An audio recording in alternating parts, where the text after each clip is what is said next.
Briana, tell me who's Briana? I'm Briana. I'm Brittany. Okay. And y'all have gotten the preliminary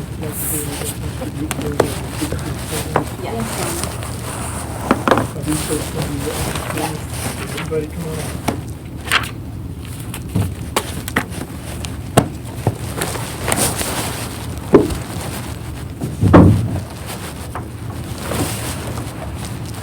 Everybody who's going to testify, raise your right hand. Each of us swear to affirm to tell the truth.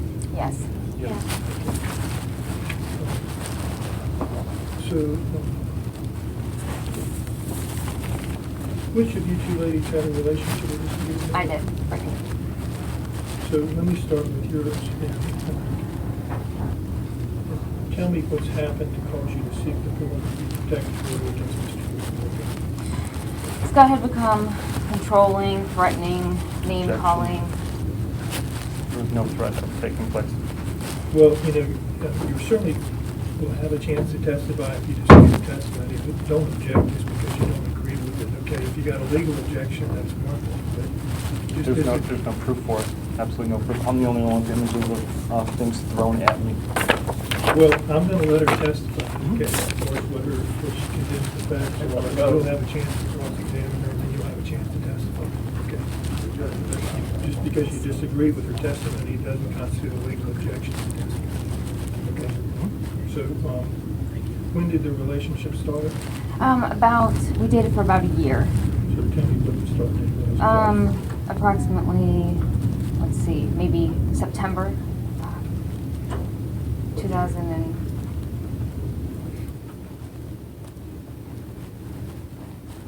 Yeah, it was a year and a half ago, so, 14? yeah.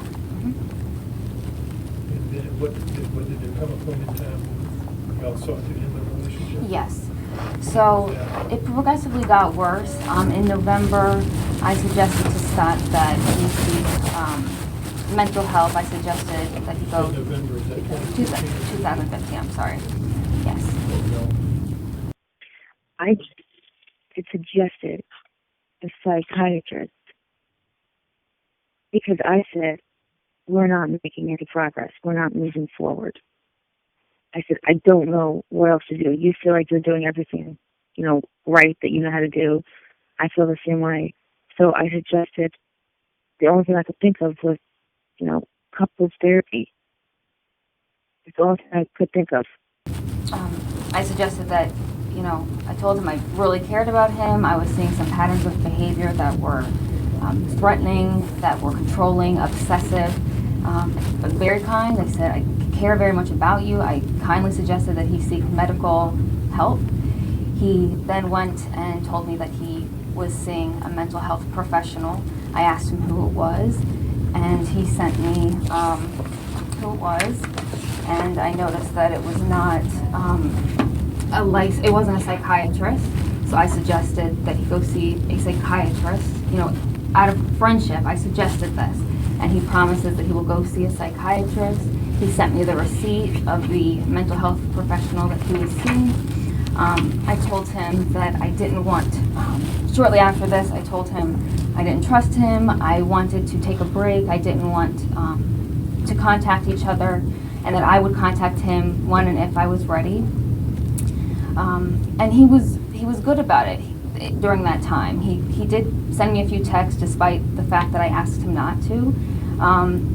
He sent me a picture of his mom who is deceased during that amount of time. She's an identical twin. It's like to me, has developed an obsession with twins. But anyway, during that period of time, he was okay. He didn't contact me too much. And then eventually, I woke up one morning to, 10 calls.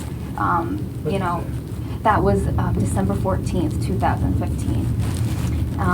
He sent me early in the morning, a bunch of calls. He sent me text messages saying, as if I had never told him, please don't contact me. I want you to get some mental help. And in the meantime, don't contact me. It was as if we'd never had that conversation. He's, why are you not calling me? You're the worst girlfriend in the world. I bet you're cheating on me. You're contacting other men instead of me. And I told him at that point, again, very kindly, I care very much about you. I hope you get some help. I wish you well. I do not want you to contact me anymore. We are no longer dating. I do not want a relationship of any kind with you. Do not contact me through any medium. Do not email me. Do not Facebook me. Do not call me. Was that in an email? That was through a text, and I also Facebooked him. And I'll get to why I don't have that, but I can have that very quickly if you need it. Shortly after this, So was that on or about the 14th? it was on the 14th, Okay. yes. As soon as I did that, I blocked him from Facebook. Within moments, he had texted and emailed pretty much my entire family, vulgar messages about me. He continued to text me throughout that entire day, obsessively, constantly, every minute. You are going to contact me. We are not breaking up. You know, I'm going to tell everyone bad things about you. How many texts you received?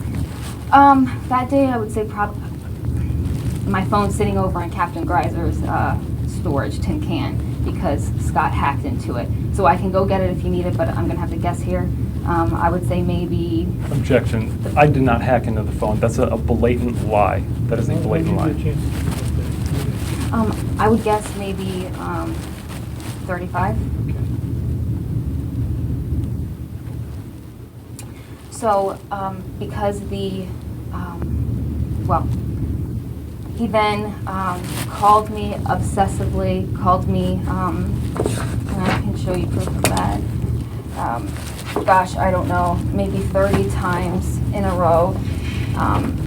And so I got a new phone number. I had to go get a new What day number. is that? This is December 28th, 2015. 10 times here. All of these. Just So over and Are over. they all the 28th? These are. How many calls on the 28th?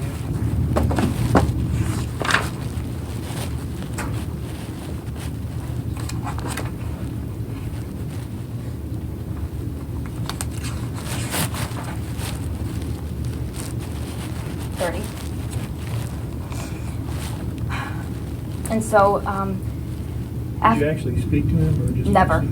Okay. I did not pick up. I have not contacted Scott since December 14th when I told him, do not contact me. The last words I wrote were, goodbye, Scott. I have not contacted him, attempted to contact him in any way. Going on from the 28th, man. I cut my phone. He hacked it. Well, I believe he hacked into my phone. And So tell me what happened because you think that. yes. I took my phone to the Verizon store because my emails were being broken into, my phone.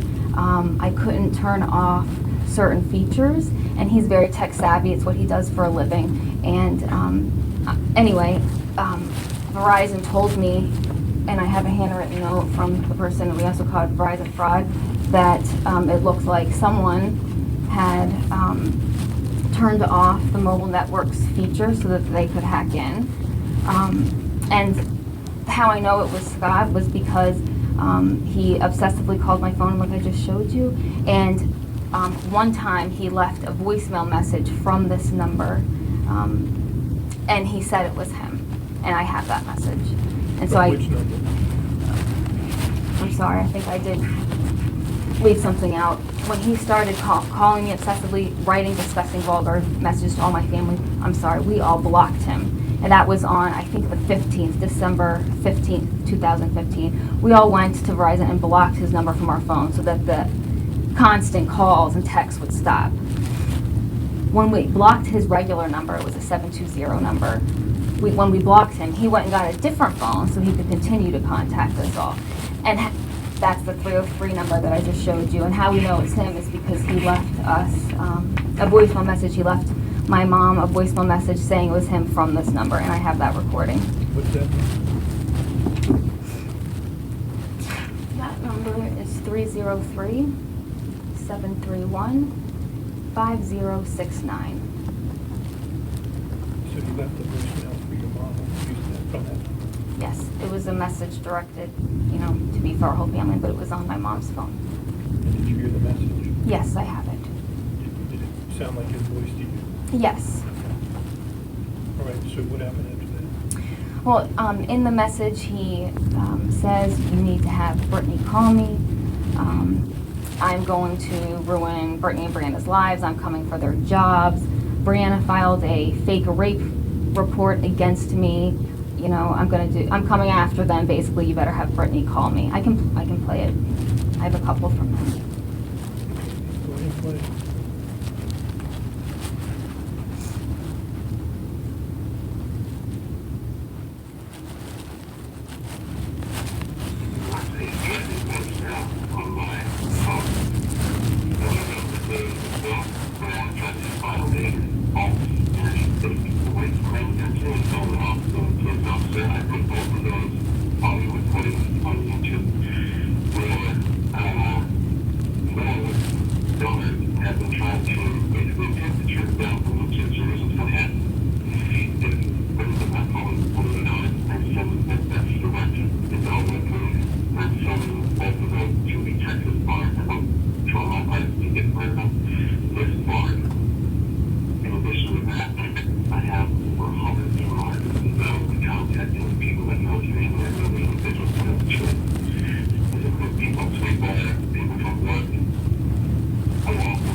What was the date of that message? That was December 28th, 2015. What happened after that? After that, he began calling my work. He called campus police and said that I stole his things. I still have that box of yours. I've been meaning to send it for the past week, and I'm going to. Called the front desk of the admissions office, which is, I'm a co-director in the admissions office. He called the receptionist a few times, spoke with her, you know. How do you know he called? I walked in when he called her, and he said, this is Scott Gutenberger, too. Well, he didn't right away. He said, is Brittany there? And she said, may I ask who's calling? And he said, I don't want to say. And Barbara said, well, I have to be able to give her the message. And Barbara Falk is the name of our front desk receptionist. And then he said, okay, my name's Scott Gutenberger. And she said, can I have your number? And he said, she has my number, and you better tell her to call me. Well, then the next morning... When did he call campus police? He called campus police December, I think, 15th, 2015. He's contacted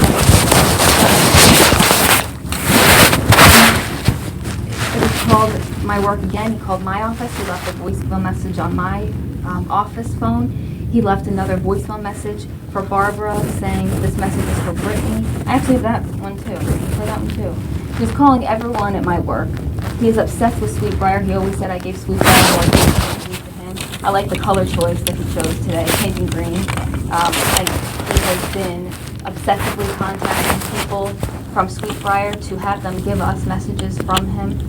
But I can play that other recording. Do you know how many different people in Sweetbriar?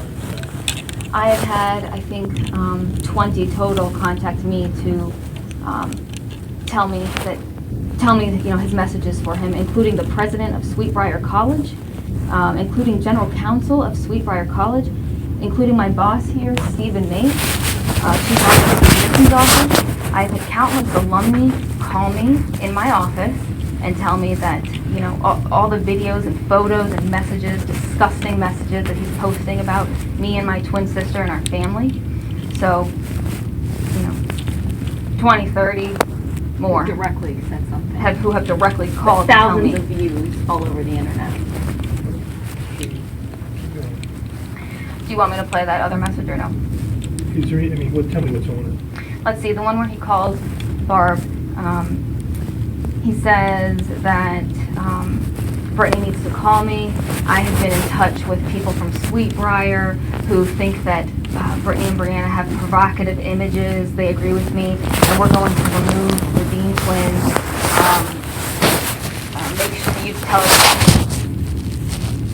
if she doesn't call me, I'm going to release more videos and photos of her. He then went on and created a fake Twitter account, called it the Deane Twins, and posted pictures of me and Briana with comments implying that we commit incest. Comments implying... That is actually a different account. There's 2 accounts, one that I do own, that I was asked to set up by them, and never paid for the work, across all social media. And then there's another one.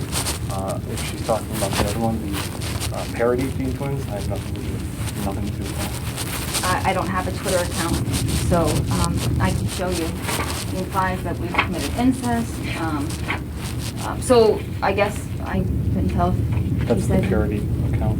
No, the Deane Twins account. Posting pictures without my permission.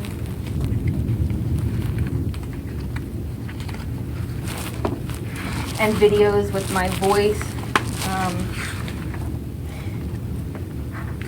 Well, here's the Twitter impersonation, and then I can show you emails where he admits that it's him posting the videos. This pictures of us that I never consented to put on the internet.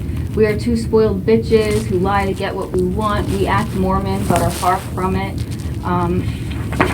I have the consent. This is softcore porn. This is a modeling picture where it's a makeup bag. We're putting on makeup on each other, and says that it's porn. This is a lesbian comment. People often ask us if we're lesbians. Can we press the retweets on that as well?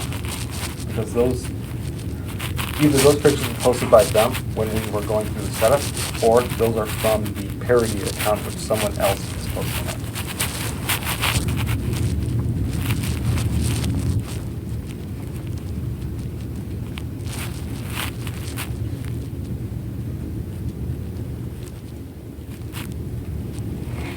You can see those.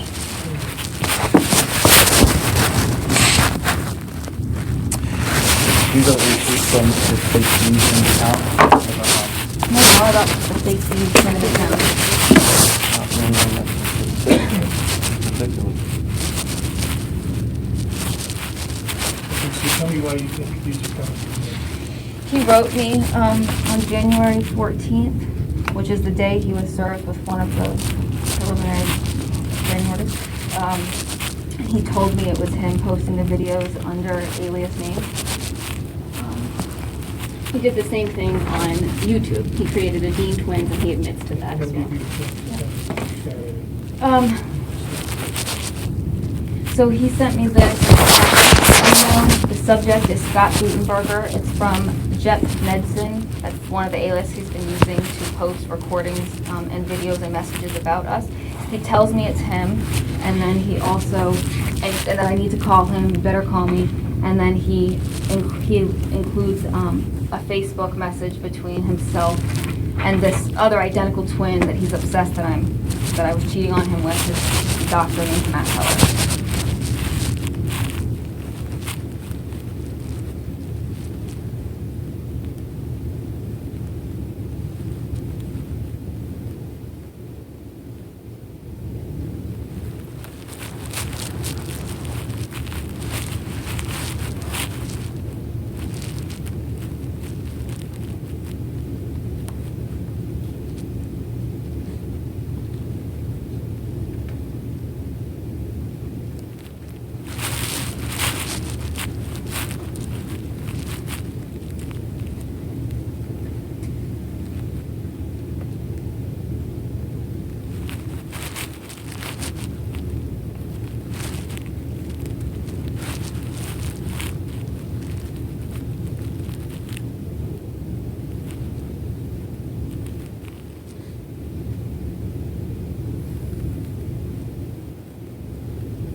to see it?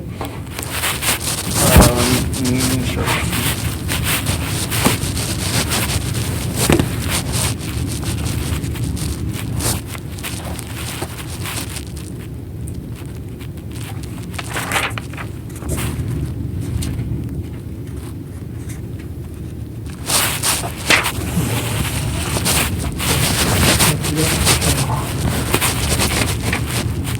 We spent, I don't know, countless days contacting YouTube. He created a fake Deane Twins YouTube channel. And it's, I believe, how he likes to, one of the ways he likes to keep contact, you know, I'm here, constantly. So we have to spend time trying to get the videos and recordings of us down. And then YouTube sends us, a couple times they agreed that there was privacy violations and impersonation, so they put stuff down. But other times, you know, they send us a message when we write into YouTube saying, contact the person doing it. You know, every day. Every single day, it has been something. Since December 14th, when I told him, I'm wishing you well, do not contact me again. Every single day, it has been something. I have not contacted him once. I just want nothing to do with him. I want the contact to stop, the obsession to stop. He's contacted everyone I know. You heard on the voicemail message, he threatens that he's gotten somehow all these contacts of ours. I think that's also proof that he has hacked in. Hacking, stalking, threatening. I've been so scared that when this first started going on, our boss here, Stephen Nape, was getting messages from the head of media and marketing at Sweetbriar College. To name one, he's getting messages from lots of people. He actually paid for us to go stay in a hotel a few nights because we didn't want to stay at home.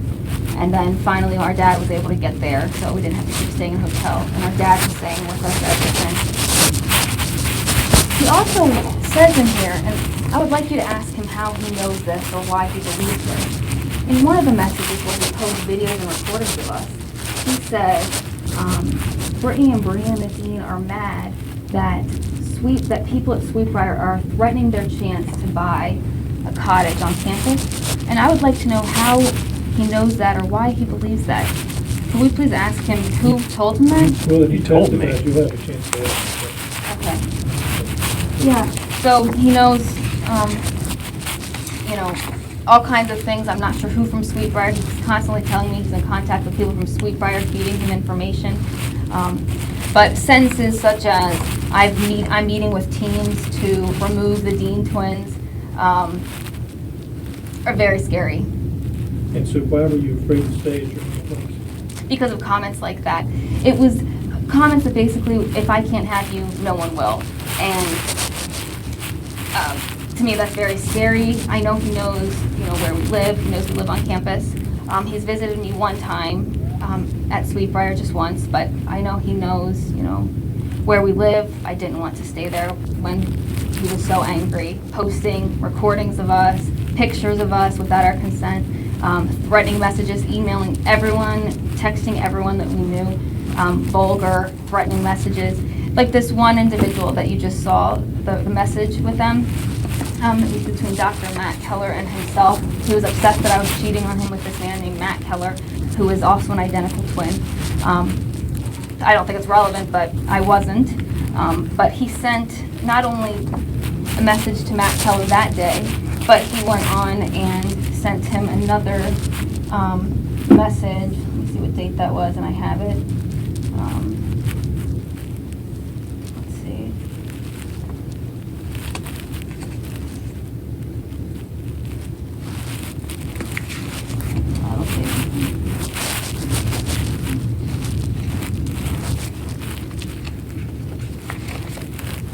January 13th. This is another message from Scott Gutenberger to Matt Keller. He sends the same, or a version of the recordings and videos about us. And then you can see he's threatening Dr. Matt Keller that he's going to ruin his license. So in addition to claiming he's going to ruin our attorney's licenses, he threatens this Dr. Matt Keller that he's going to ruin his doctor's license.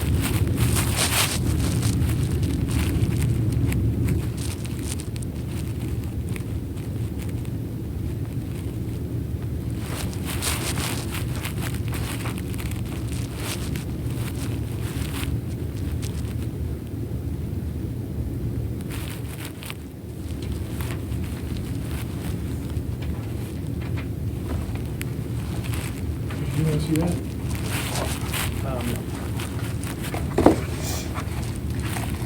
The hacking, if I could say one more thing about it. I remember the night of December 28th, my dad had finally gotten there. He was able to come down finally so we could stop staying in a hotel. And it was me, my twin sister Briana, and my dad all sitting in the same room at our dining room table. This is after we had blocked his original number from all of our phones so that he would stop with the messages and the calling. And we're all sitting in the same room, and he calls one phone after another with this new number, this 303 number. My phone, her phone, his phone, my phone, her phone, his phone. Must have been like an hour. I don't know if he had it on an auto caller or what. You know, bing, bing, bing. I'm here, I'm here, I'm here, I'm here. And at one point during that hour, Briana called our boss here, Steve and Nate, to discuss, office matters. And all of a sudden, my father is sitting there in the room. He gets a call from Briana's phone. He shows us his phone. It says Briana's calling him. Well, Briana's on the phone with Steve and Nate here. And so we assumed, okay, he's spoofing the phone. But we've talked with the Verizon fraud department.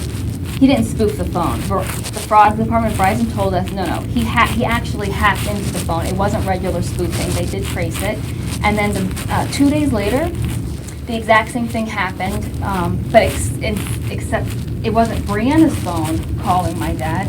Then it was my phone calling my dad. So I'm carrying my cell phone, and there's no activity on it. And all of a sudden, my dad's phone goes off, and he shows it to me. Brittany Deane, you're calling me. Well, I was holding my phone. I wasn't calling him. Anyway, Captain Greiser and Detective Chris Smith, they had us, bring our phones in, and they started the investigation. They put our phones in tin cans, the proper storage units, so it could no longer supposedly be hacked. And then our father works for the government, and he got a notice from the computer department at the USPTO, and they had a concern that his government computer, which was, of course, sitting in our same house, because he'd come down to be with us here, but they thought something was going on with his computer. They asked my father to send in his government computer, and they're still doing the investigation. And I do have an email from the USPTO. Is there anything else you want to tell me? Just that I do not give consent for my voice, my image, photos, recordings, videos to be posted anywhere. I don't want contact. I have been so respectful. I have not contacted him whatsoever. I told him mature adults, this is what happens when mature adults, part ways. They wish each other well, and that's it. He doesn't seem to believe that's true. His actions show that he thinks that he is owed me. Well, he's not, and I want the contact, the threats, the harassment, and the stalking to stop. That's it. I have not contacted him. I would be happy to continue not to contact him ever, and I want the same. Mr. Huber, do you have any questions? Anyway, were you sworn in when you did the job? Yes. So, Petitioner, can you read that first check? What? Check. This was Right. signed by the judge, So if they were sworn into this, they've already committed perjury in the first check mark. I've never been violent towards any of these people. However, these two, and I believe him, has been violent towards me. I have violent recordings on my phone, menacing violent recordings. I'm assuming you're Mr. Deane, right? That's correct. I've never seen this man before. I've left one voicemail, which the police have listened to, and they basically laughed at. The remark is right here. He's seen it, and Captain Greiser has listened to it, and he said there's absolutely no threat Mr. here. Gutenberg, the issue isn't whether you've been threatened, it's whether or not there's been any threat or active violence against So there hasn't. The only act of violence that has taken place, other than in my mind, what he had said, was that and the both of us denting this. In addition to That's not that, true. in June, she threw what she thought was a beer bottle at me Your Honor, my home in he's Florida. already attempted to get restraining orders against both my sister and I and our father in Colorado a few short weeks ago and was denied, so this is not relevant. We were denied. I was denied because I had seen her since October. Really, this whole thing starts in October when the relationship, Dean attempted to end the relationship. So that's really what I'm interested in, not something that happened in the beginning. Understand. But I have several threats. This has been going on for over a year and a half for me. I have been terrified because of this man. I have been told to keep my mouth shut. The recordings that I have, the whole reason I used to release them earlier and go to the police earlier was because she told me that if I did something would happen. And my fear was that this man who said he was going to come down to get me would actually come down to get me. We're at the point in the process of reviewing questions. Do you have questions for her? Other than this right here being false, there's no The violence. judge filled that out. Right, So what's your question? they can do what? There's a lot. That's not a question.